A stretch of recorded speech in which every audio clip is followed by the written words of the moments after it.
Okay, so today I'll be interviewing my mentor here at Stern. Would you like to tell yourself or tell the teacher a little bit about yourself? Hi, my name is Betty Taylor.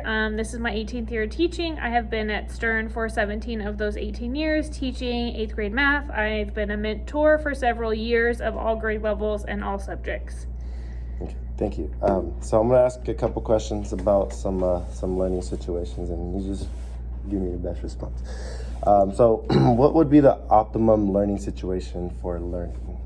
I feel like the students really do well when they're like in smaller groups or smaller class sizes. I've also noticed optimal learning in my classes where I have a co-teacher, where we can pull small group instruction and really work with the kids one-on-one or small group. It's really hard for some of our kids to process the information when it's a whole class discussion because they are focused on other things or distracted. So I just have noticed like a smaller setting tends to do well for students. Yeah, that's been working for me as well, so it's something that's pretty good. My next question, what would the teacher be doing in that situation?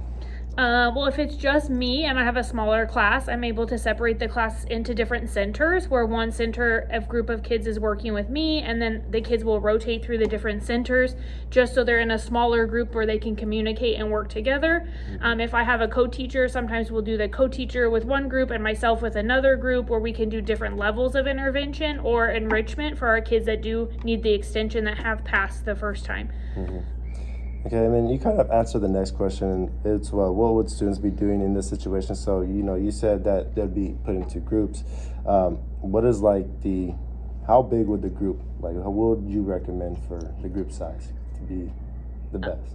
The groups for my class are fluid based on the results and the data we see, but ideally we like the kids in groups of 3 to 5, because that way if we're doing a group project, group 3 is ideal because everyone has a piece and a part. When you add that fourth member, they're kind of the kids sitting off to the side not doing much. But when you're doing intervention and you're with the teacher, you can have up to 5 because the teacher can really do all 5 at the same time. Mm-hmm. So it kind of depends on the situation, but yeah, 3 to 5 ideally. Okay, nice. For my next question is, what kind of learning materials would students be using? So, they are in groups. Are they just conversing, or are they actually writing things down? How does that look? Well, it depends. When we do centers, they have a variety of stuff. So they may have a worksheet, they may have their math notebook, they may be working on whiteboards if we're doing vertical learning surfaces. So I think it depends on the content you're teaching, the subject you're teaching, and then of course what the outcome is you're looking for. If you're looking for some kind of product, obviously they would need paper or a poster or something to produce that. So I think it kind of depends, but obviously regardless of what center or group they're in, we want them to produce a product, because if there's not an end goal for the students, they don't see the point of doing it. Mm-hmm. And that kind of answers the last question too, because what would assessment look like? And you said pretty much if it's like a worksheet, that's what they produce at the end. Is that like the exit ticket type of deal with them, or? Yeah.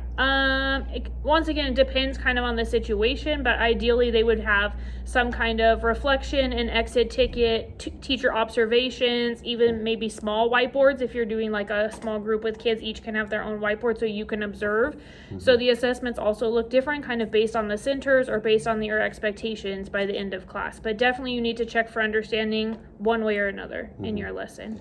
And obviously, if they understand it, you move on to your next thing. But say, for instance, you notice a lot of the students aren't doing it. Would you just switch up groups, or would you try to give another activity? How would that?